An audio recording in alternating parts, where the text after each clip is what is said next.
робота. Ну дивіться, як вона виглядає, плитка виглядає без СВП. Вона тут з коликами, це без так виглядає.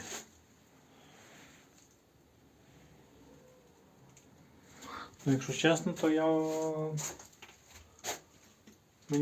я сподівався, що буде результат трохи інакший. Але тепер треба, напевно, якусь фугу підібрати, точно не знаю, точно не білу. Щоб було видно, що вона така, що її багато. Що її багато є.